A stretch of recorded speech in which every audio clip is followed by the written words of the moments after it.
Okay. Yes, happy birthday, Julian. I first met Julian before his 40th birthday, over 10 years ago. I first met Julian shortly before his 40th birthday, over 10 years ago. He was then on an extraordinary mission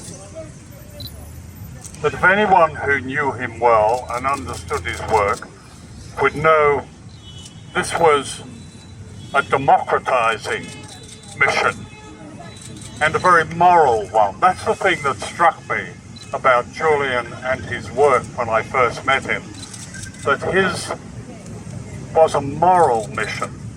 He would rarely say that. He probably did not at the word, but that came across to me very strongly, that he believed transparency of information, which power, like the power that resides behind us, has, should be the property not of power, but of people.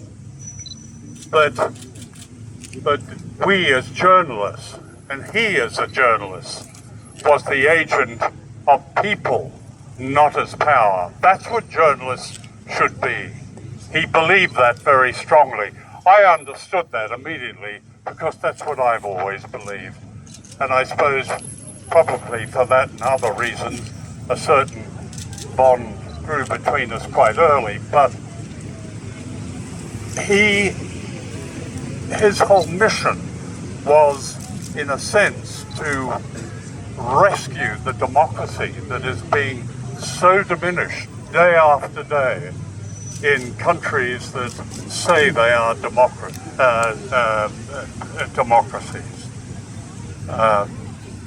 But to give people the information that was their right. And he did so very spectacularly in those first few years and kept on doing for as long as he could.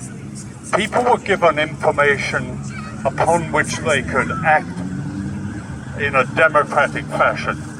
So when Stella says Julian was a Democrat, she's absolutely right. And those who have persecuted, who have continued the travesty of his persecution, are not Democrats. I don't know what they are, but they're not Democrats. It's over for them. And it's over for those who've remained silent. So congratulations to all of you for coming today and to helping to break the silence about Julian. I have seen Julian in Belmarsh, not for some time now, but this man, this Democrat, who has committed no crimes, should be incarcerated in this fashion, is one of the disgraces of this country, along with the trial, the Old Bailey trial and the precursors before it, in which the judge read her various assessments from a laptop instead of listening to the arguments put before her.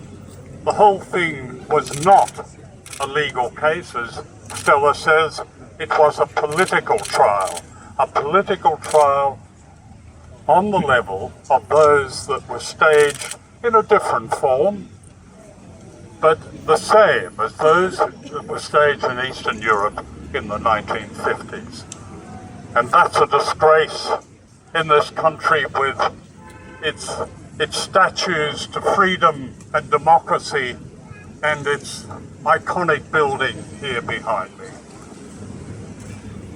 Julian's freedom is the most important thing I can think of, and I'm hoping this year we'll see Julian walk free. He's already won the case morally in every way.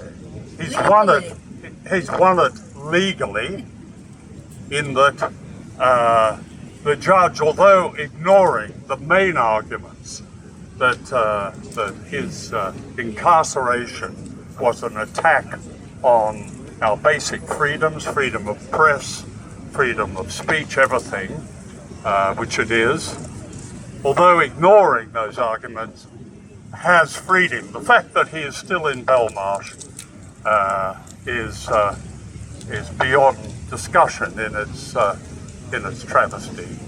So let's hope that Julian, now at the wonderful age of 50, will be able to enjoy 50 in a few months' time.